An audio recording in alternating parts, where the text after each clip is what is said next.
Hello everyone, welcome to my channel SEBI with Ashok. Friends, आज हम bank promotion exam में एक नया टॉपिक पढ़ेंगे जो कि है जॉइंट अकाउंट। तो हम इस लेक्चर में सब कुछ जानेंगे जॉइंट अकाउंट के बारे में। तो काफ़ी सारे क्वेश्चन इससे पूछे जाते हैं। जैसे मैं अभी आपसे पूछूं कि ए और बी दोनों का जॉइंट अकाउंट है और ए की डेथ हो जाती है, तो जो एफडी है वो किसको मिलेगी? बी को मिलेगी या ए के जो है नॉमिनी को मिलेगी या ए और बी दोनों के लीगल हेयर को मिलेगी? तो इस तरीके से क्वेश्चंस बनते हैं जो कि आपको खूब कंफ्यूज करते हैं। तो उन्हीं सब के बारे में फ्रेंड्स हम यहाँ पर जानेंगे। तो चलिए शुरुआत करेंगे। जॉइंट अकाउंट क्या होता है? जब एक से ज़्यादा लोग एक साथ अकाउंट खुलवाते हैं फ्रेंड्स, तो उसे ही जॉइंट अकाउंट कहते हैं। जैसे मैं अकेला गया और मैंने अपने नाम पर अकाउंट खुलवा लिया तो ये सिंगल अकाउंट हो गया, ठीक है। मैं और मेरी वाइफ ने मिल करके अकाउंट खुलवाया एक साथ, तो ए एंड बी अगर है तो वो आपका जॉइंट अकाउंट हो जाएगा। कई बार जो है 3-4 लोग भी लग जाते हैं, A B and C and D and E, depend करता है। आप चाहें तो 10 लोगों को भी शामिल कर लेते हैं, कोई दिक्कत नहीं होती है। लेकिन यह है कि जब एक से ज़्यादा व्यक्ति जो है एक साथ अकाउंट खुलवाएं तो उसे ही हम जॉइंट अकाउंट कहते हैं। जैसे एग्जाम्पल के लिए मैंने यहाँ लिखा हुआ है, देखिए, राम एंड श्याम दोनों एक साथ, मान लीजिए भाई हैं, दोनों ने एक साथ अकाउंट खुलवाया है तो राम एंड श्याम हो गया जॉइंट अकाउंट। अजय और राधा हस्बैंड एंड वाइफ है, मान लीजिए, उन्होंने साथ में खाता खुलवा लिया। अजय, राधा और मीना 3 लोगों ने मिल करके खाता खुलवा लिया। तो ये सभी फ्रेंड्स आपके जॉइंट अकाउंट के एग्जाम्पल हो जाते हैं। अब जॉइंट अकाउंट में चूंकि एक साथ कई सारे लोग हैं, देखिए मान लीजिए ए है और बी है, तो समस्या ये है कि अकाउंट को क्या ए अकेले ऑपरेट करेगा कि बी भी ऑपरेट करेगा, या हर काम के लिए ए बी दोनों साथ साथ जाएंगे, या बी अकेला चला जाए तो भी काम हो जाएगा। तो इस तरीके की बहुत सारी प्रॉब्लम्स आती थी, उसी के लिए यहाँ पर मोड ऑफ ऑपरेशन दिया गया है। इसीलिए जो जॉइंट अकाउंट होते हैं उनको किसी एक मोड ऑफ ऑपरेशन के थ्रू ही आप ऑपरेट कर सकते हैं, नॉर्मली नहीं कर सकते हैं। तो उनमें मोड ऑफ ऑपरेशन 4 होते हैं। पहला होता है friends ERS, either or survivor. दूसरा होता है FRS, फार्मर आर सर्वाइवर। तीसरा होता है जॉइंट ऑपरेशन और चौथा होता है any one or survivor. Okay, पहले लेटर आर सर्वाइवर का कॉन्सेप्ट ही था, लेकिन वो धीरे धीरे कम हो गया है। एनी वन एंड सर्वाइवर भी बहुत कम ही यूज होता है। अगर मोस्ट पॉपुलरली देखा जाए तो फ्रेंड्स 3 ही जो है मोड ऑफ ऑपरेशन ज़्यादा यूज होते हैं। एक एक को हमें बारीकी से यहाँ पर समझना है। आइदर आर सर्वाइवर का मतलब, देखिए, अगर इंग्लिश थोड़ी सी ठीक है तो आप ऐसे ही समझ में हो गए होंगे कि मतलब आइदर मतलब कोई भी, आइदर आर सर्वाइवर कोई भी ऑपरेट कर सकता है। मान लीजिए ए एंड बी 2 लोग हैं, ध्यान रखिएगा, ये either or survivor, former or survivor जो होते हैं, ये जो है केवल 2 ही लोगों के केस में काम आते हैं, ध्यान रखिएगा, है ना। Either or survivor, former or survivor, सिर्फ 2 लोग होंगे, ए एंड बी है, ए एंड सी है, तो उस केस में आइदर आर सर्वाइवर होता है, फार्मर आर सर्वाइवर होता है। एनी वन एंड सर्वाइवर के तब हो सकता है जब मान लीजिए ए बी सी और डी 3 लोग हैं या 4 लोग हैं। एक जो है कंपनी है, एक अकाउंट है जिसमें ए बी सी और डी 4 लोग हैं, तब एनी वन आर सर्वाइवर वाला कॉन्सेप्ट यूज होता है। अदरवाइज 2 लोगों के केस में ही ये either survivor, former or survivor का कॉन्सेप्ट यूज होता है। कोई भी ऑपरेट कर सकता है। आइदर आर सर्वाइव मतलब, फार्मर आर सर्वाइव मतलब पहला वाला जो है पहले करेगा, पहला वाला जब तक जिंदा रहेगा सिर्फ पहला वाला ही ऑपरेट करेगा। ओके, जॉइंट ऑपरेशन मतलब सारा काम दोनों मिल करके करेंगे। एनी वन एंड सर्वाइव मतलब एक से ज़्यादा अकाउंट होल्डर है, मान लीजिए 4 लोग हैं, ए बी सी और डी, तो एनी वन एंड सर्वाइव मतलब हुआ कि कोई भी ऑपरेट कर सकता है, चाहे बी चलाए अकाउंट, चाहे सी चलाए, चाहे डी चलाए, चाहे ए चलाए, कोई एक चलाता रहे, कोई दिक्कत नहीं होती है। ठीक है फ्रेंड, तो ये हो गया मोड ऑफ ऑपरेशन का मतलब। आई बिलीव अब आपको समझ में आ गया होगा कि आइदर एंड सर्वाइवर क्या मतलब होता है, फार्मर एंड सर्वाइवर का मतलब क्या होता है, जॉइंट ऑपरेशन का मतलब एनी वन का क्या मतलब होता है। तो आइए इन्हीं चारों के बारे में फ्रेंड्स हम यहाँ पर डिटेल में चर्चा करेंगे, सारी बातों को क्लेरिफाई करेंगे। आइदर एंड सर्वाइवर मोड की अगर हम बात करें तो देखिए, राम एंड अजय, मान लीजिए राम और अजय दोनों ने मिल करके खाता खुलवाया है, देन आइदर राम और Ajay can operate the account without any difference in capacity. ध्यान रखिएगा कि मान लीजिए राम और अजय दोनों ने मिल करके एक साथ खाता खुलवाया है और mode of operation either or survivor है, तो या तो राम खाता ऑपरेट कर सकता है या अजय खाता ऑपरेट कर सकता है। दोनों खाते ऑपरेट कर सकते हैं अलग अलग, कोई दिक्कत नहीं होती है, उनकी कैपेसिटी में कोई डिफरेंस भी नहीं होता है। ऐसा नहीं कि राम अगर आएगा तो अजय की पावर कम रहेगी, अजय आएगा तो राम की पावर कम रहेगी, दोनों को इक्वल पावर होती है। अभी हम समझेंगे कि कौन कौन से काम वो कर सकते हैं, कौन कौन से काम नहीं कर सकते हैं। Till both are alive either can operate the account. देखिए, जब तक राम और अजय दोनों जिंदा हैं कोई भी अकाउंट को ऑपरेट कर सकता है, चाहे राम जाकर के खाते को ऑपरेट करे, चाहे अजय करे। If both are alive then either can sign the cheque. जब तक दोनों जिंदा हैं फ्रेंड तब तक कोई भी अगर चेक पे साइन कर देगा, मान लीजिए ये चेक बुक है उनकी, तो अगर अजय साइन करके भेजेगा तो भी बैंक पे कर देगा, अगर मान लीजिए उस पर राम साइन करके देगा तो भी बैंक पे कर देगा। समझ गए फ्रेंड्स? आइदर इसमें पावर जो है दोनों को है, ध्यान रखिए इसमें सारी पावरें लगभग आइदर को दोनों को होती हैं। Either can stop the payment of cheque. अब देखिए स्टॉप पेमेंट का क्या मतलब होता है फ्रेंड? देखिए कोई एक चेक आपने इशू कर दिया बैंक को और उसके बाद में आपको लगा कि इसकी पेमेंट नहीं होनी चाहिए, हमने गलत अमाउंट भर दिया है या किसी वजह से या गलत व्यक्ति को हमने चेक काट दिया है, तो अगर आप उसे रोकने के लिए बैंक को जो इंस्ट्रक्शन देते हैं फ्रेंड्स उसे स्टॉप पेमेंट कहते हैं। क्या बोलते हैं उसे? Stop payment. तो कोई भी जो है राम या अजय कोई भी जो है चेक की पेमेंट को रोक सकता है। अब यहाँ पर बवाल भी हो सकता है, कैसे? मान लीजिए राम ने एक चेक काट के दिया और उसको अजय अगर स्टॉप करवा दे तो उस मतलब अब वो तो आपस की अंडरस्टैंडिंग की बात है, लेकिन मतलब मैं ये समझा रहा हूँ आपको कि आइदर को पावर होती है, लेकिन कोई भी जो है चेक की पेमेंट को रोक सकता है। Either can withdraw stop payment. अब एक बार जो है आपने चेक को स्टॉप पेमेंट में डाल दिया कि इस चेक की पेमेंट नहीं होनी चाहिए, तो अगर आप उसको विड्रॉ करना चाहते हैं तो यहाँ पावर दोनों को होती है, चाहे राम विड्रॉ कर ले चाहे अजय विड्रॉ कर ले, पावर सबको होती है। तो अभी तक आपने ये देखा होगा कि आइदर मतलब दोनों को पावर है, जब तक जिंदा है कोई भी खाता ऑपरेट कर सकता है, जब तक वो दोनों अलाइव हैं तब तक कोई भी सिग्नेचर कर सकता है, जब तक वो लोग जिंदा हैं तब तक कोई भी जो है पेमेंट की चेक की पेमेंट को रोक सकता है, और कोई अगर पेमेंट स्टॉप पेमेंट की इंस्ट्रक्शन बैंक को दी है तो उसको विड्रॉ करने का हक भी आइदर को ही होता है। Either can confirm the material alteration in check.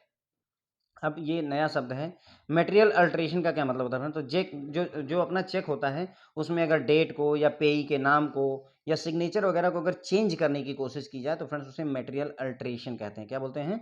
Material alteration. जब हम चेक पढ़ेंगे तो वहाँ पर ये सारी चीज़ें देख लेंगे, कोई चिंता की जरूरत नहीं। फिलहाल के लिए समझिए कि जैसे मान लीजिए यहाँ पर लिखा हुआ है अजय, फॉर एग्जाम्पल मान लीजिए अजय, पेई का नाम अजय लिखा हुआ है, तो अगर अजय लिखा हुआ है उसको आप चेंज करने की कोशिश करते हैं, मान लीजिए आपने काट दिया और ऊपर विजय लिख दिया फॉर एग्जांपल, तो ये जो आपने करने की कोशिश की ये मटेरियल अल्टरेशन कहलाता है। और मटेरियल अल्टरेशन को वेरीफाई करना पड़ता है, कंफर्म करना पड़ता है। बैंक एक्सेप्ट नहीं करेगा। अगर अजय काट करके विजय लिखा गया है तो बैंक ये डाउट आ जाएगा कि अजय ये मटेरियल ऐसा तो नहीं कि जिस व्यक्ति को चेक मिला था उसने विजय लिख दिया यहाँ काट करके, तो उसकी कंफर्मेशन करने के लिए बैंक कॉन्टेक्ट करता है कस्टमर से।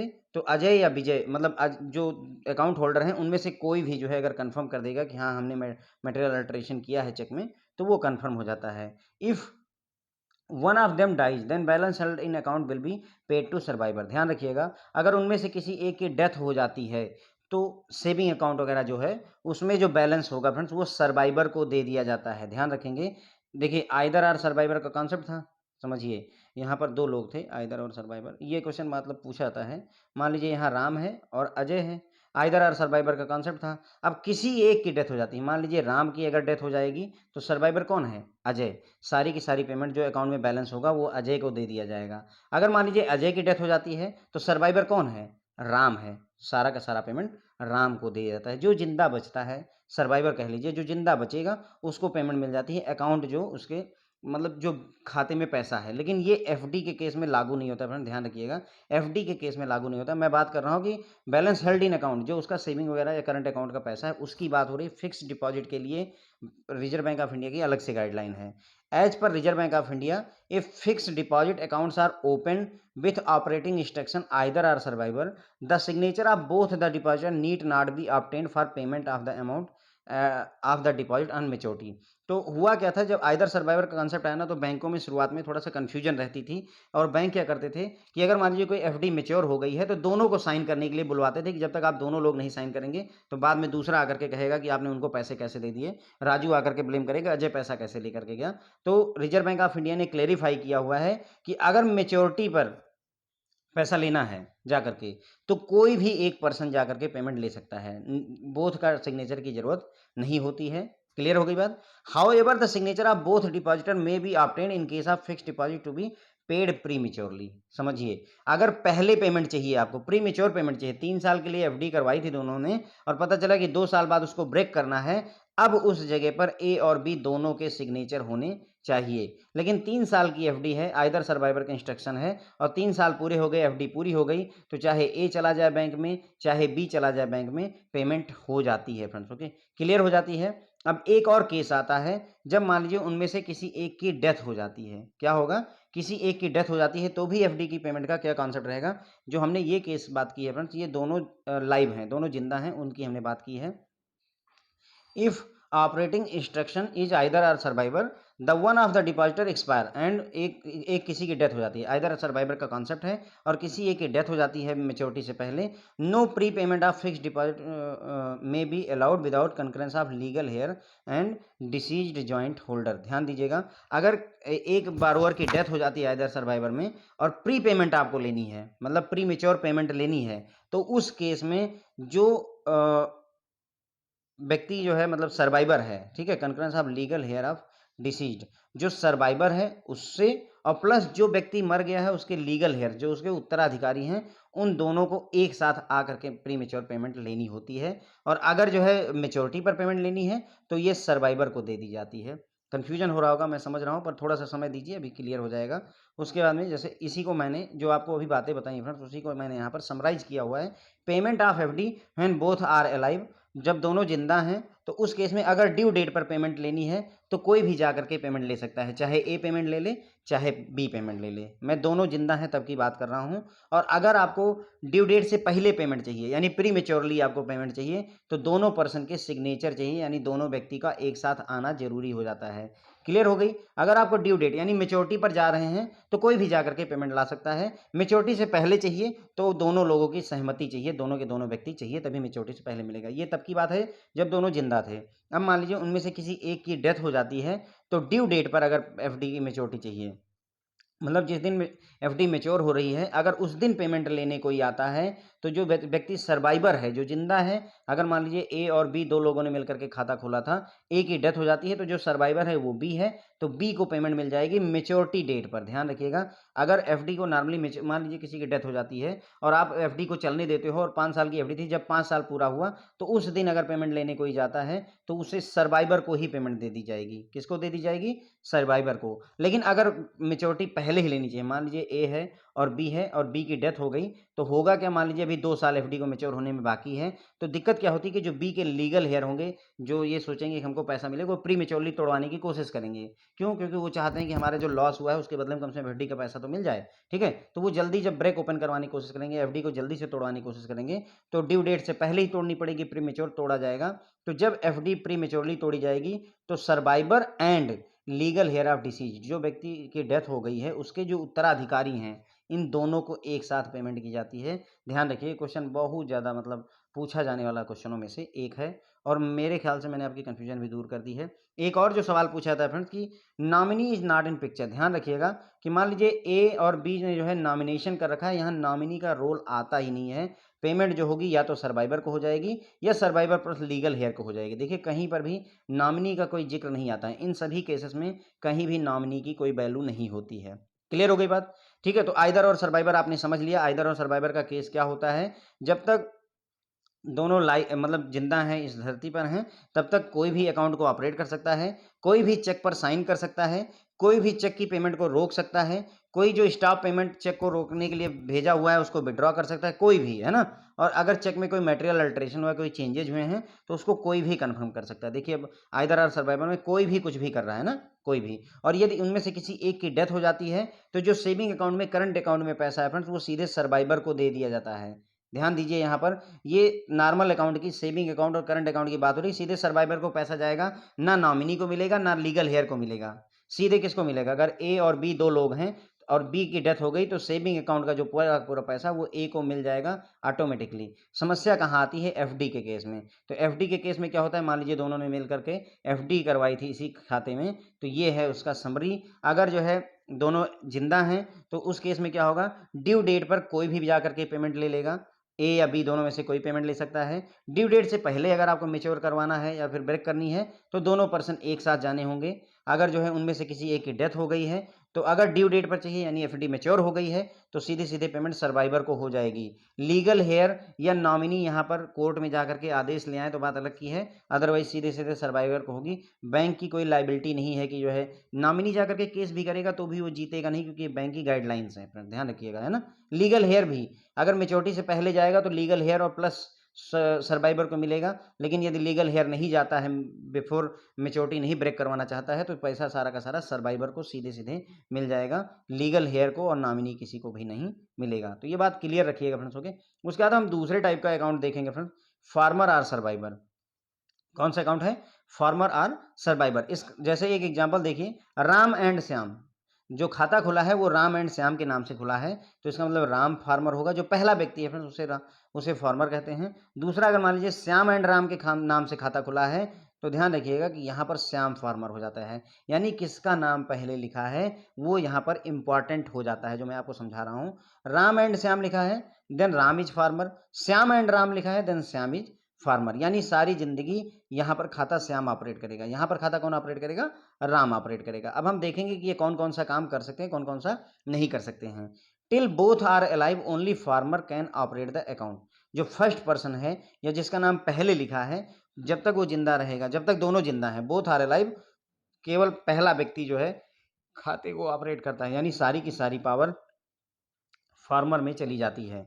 If both are alive then, अब देखिए सारी की सारी पावर जब आपने पहले व्यक्ति को दे दी, जैसे मान लीजिए श्याम को हमने दे दी, तो जब तक दोनों जिंदा रहेंगे फ्रेंड, खाता कौन ऑपरेट करेगा, श्याम ऑपरेट करेगा। अगर चेक पर साइन करना है तो कौन करेगा, भाई आपने फार्मर या सर्वाइवर, सर्वाइवर का केस तभी आएगा जब फार्मर की डेथ हो जाती है, जब तक फार्मर जिंदा है तब तक सर्वाइवर का यहाँ पर ज्यादा केस बनता नहीं है। तो श्याम ही खाता चलाएगा, श्याम ही चेक पर साइन करेगा या फार्मर ही चेक पर साइन करेगा।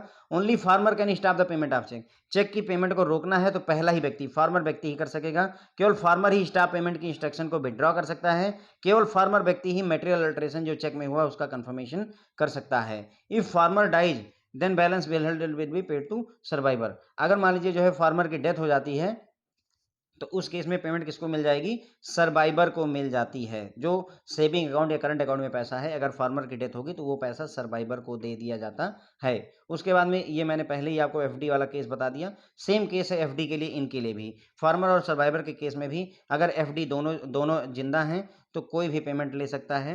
अगर बिफोर ड्यू डेट है तो दोनों के सिग्नेचर चाहिए।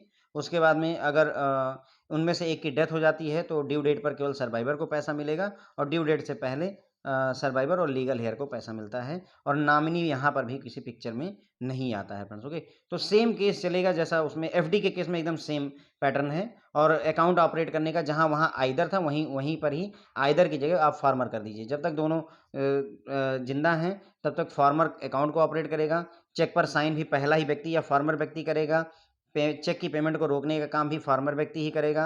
अगर स्टॉप पेमेंट की इंस्ट्रक्शन इशू की गई है उसको विड्रॉ करने का काम भी फार्मर व्यक्ति ही करेगा। मटेरियल अल्ट्रेशन की कंफर्मेशन भी फार्मर व्यक्ति ही करेगा। अगर डेथ हो जाती है फार्मर की तो जो सर्वाइवर है, जो जिंदा बचा हुआ है, उसको पैसे मिल जाते हैं। एफडी के केस में जैसा हमने आइदर सर्वाइवर का केस देखा था, वैसे ही इसमें भी फार्मर सर्वाइवर के केस में भी होता है। और नॉमिनी यहाँ पर भी कुछ नहीं पाता है, केवल इस केस में देखिए जो है लीगल हेयर को कुछ मिल जाता है, सर्वाइवर प्लस लीगल हेयर को, अदरवाइज नॉमिनी का कोई रोल यहाँ पर रह नहीं जाता है। अब हम बात करेंगे तीसरा जो अकाउंट होता है ज्वाइंट ऑपरेशन। तीसरा मोड है फ्रेंड ज्वाइंट ऑपरेशन का, जैसे Ram and Shyam, then Ram and Shyam both will operate the account, signature of both is required, मतलब जैसे राम और श्याम ने मिल करके खाता खोला और मोड ऑफ ऑपरेशन ज्वाइंट है, तो उस केस में क्या होगा कि राम और श्याम दोनों मिल करके खाते को ऑपरेट करते हैं। यहाँ थोड़ा सा कॉम्प्लेक्सिटीज होती हैं, हम ये समझेंगे क्या क्या चीज़ें ध्यान रखने वाली होती हैं। देखिए दोनों के सिग्नेचर इन केसेस में चाहिए। अगर अकाउंट को क्लोज करना है तो दोनों के सिग्नेचर चाहिए, नॉमिनी बनाना है किसी को, दोनों के सिग्नेचर चाहिए,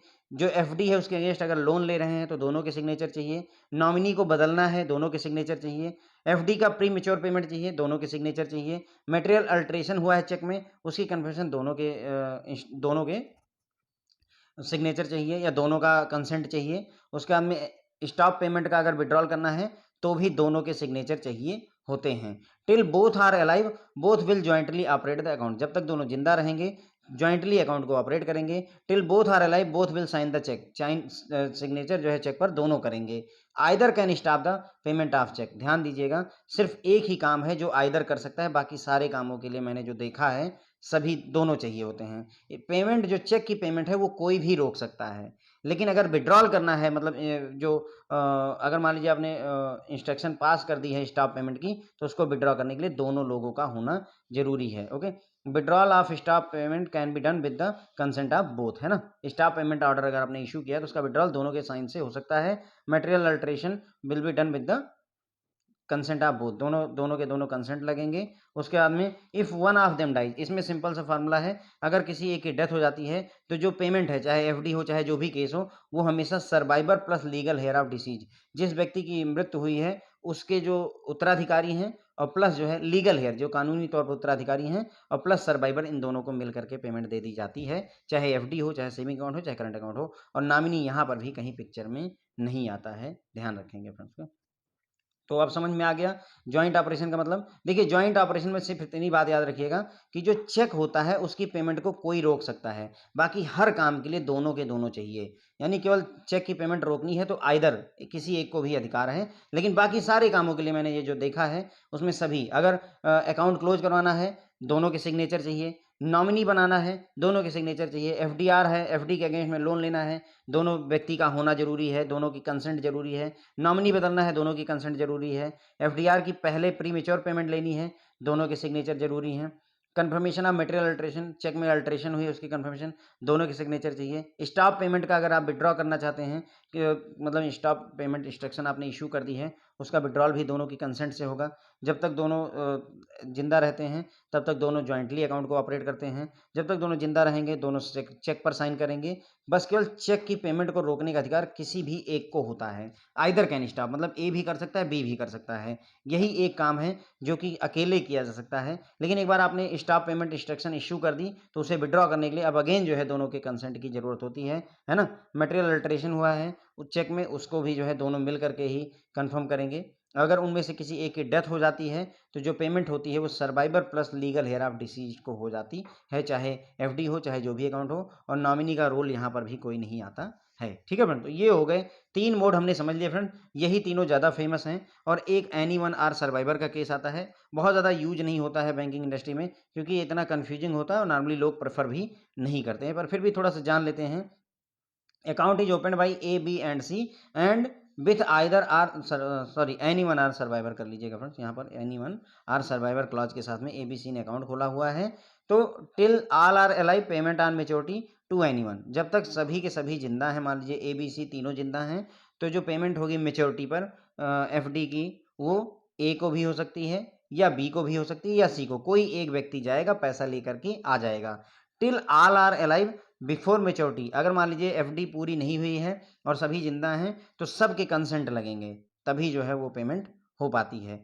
तो अकाउंट अगर जो है ए बी सी तीनों के नाम पे एनी वन आर सर्वाइवर के मोड में खोला गया है, तो जब तक सभी जो है मतलब जीवित हैं तब तक जो है कोई भी एक व्यक्ति मेच्योरिटी पर जाएगा, एफडी मेच्योर हुई, चाहे ए बैंक में चला जाए, चाहे बी में चला जाए, चाहे बी चला जाए, चाहे सी चला जाए, तीनों में से कोई एक जाएगा, बैंक उसको पेमेंट कर देगा। और अगर मेच्योरिटी से पहले पेमेंट चाहिए तो तीनों के तीनों लोगों के कंसेंट या सिग्नेचर की जरूरत होती है। अब क्या होगा अगर उनमें से एक की डेथ हो जाए, मान लीजिए बी की डेथ हो जाती है, तो जो पेमेंट होगी वो टू एनी टू किसी एक को हो जाएगी, जो दो जिंदा हैं उनमें से किसी एक को हो जाएगी, चाहे ए ले ले पेमेंट चाहे सी ले ले। ध्यान रखिएगा फ्रेंड, अगर बी की डेथ हो जाती है तो जो पेमेंट होगी वो ए भी ले सकता है या सी भी ले सकता है, जरूरी नहीं कि ए और सी दोनों को मिले। ध्यान दीजिएगा यहाँ पर ए भी ले सकता है या सी भी ले सकता है। और अगर कोई दो की डेथ हो जाती है, मान लीजिए ए निपट गया बी भी निपट गया, तो उस केस में जो व्यक्ति बचा सी, उसको पूरी की पूरी पेमेंट हो जाती है। तो ये हो गया friend any one or survivor. मैंने वैसे बहुत सारा मतलब गूगल पे सर्च करने के बाद एक सर्कुलर देखने की कोशिश की, जो गाइडलाइन मुझे मिल पाई हैं वो इतनी ही मिल पाई हैं friends any one or survivor के बारे में। फिर भी बैंक मतलब ज़्यादा पूछा नहीं जाता फ्रेंड, जो शुरू के 3 हैं वो बहुत ज़्यादा पूछे जाते हैं, आइदर आर सर्वाइवर, है ना, फार्मर आर सर्वाइवर और जॉइंट ऑपरेशन, क्योंकि उसमें कन्फ्यूजन होती है ज़्यादा, ये ज़्यादा ना बैंक प्रेफर करते हैं ना ज़्यादा ट्रेंड में रहता है। ओके, तो अगर अकाउंट ओपन किया गया है ए बी सी तीनों द्वारा और any one or survivor mode में खोला गया है, तो जब तक जो है सभी के सभी जिंदा हैं तब तक जो है जब मेच्योरिटी होगी एफडी की तो कोई भी एक व्यक्ति जाएगा और पेमेंट लेकर चलाएगा। अगर मेच्योरिटी से पहले आपको एफडी की पेमेंट चाहिए तो तीनों लोगों की कंसेंट या फिर जो है सिग्नेचर की हमें ज़रूरत पड़ेगी। अब अगर किसी एक की डेथ हो जाती है, मान लीजिए बी की डेथ हो जाती है, तो जो पैसा है वो पे कर दिया जाता है ए को या सी को। और अगर मान लीजिए दो की डेथ हो जाती है ए और बी की, तो जो सी बचा हुआ है लास्ट सर्वाइविंग पर्सन है उसको पेमेंट कर दी जाती है फ्रेंड्स। ओके, तो ये हो गया फ्रेंड्स जो है थोड़ा सा जॉइंट अकाउंट को लेकर के काफ़ी सारी कन्फ्यूजन और डाउट्स रहते थे आपके। तो आई होप इस वीडियो लेक्चर से आपको काफ़ी फ़ायदा होने वाला है। Thank you friends.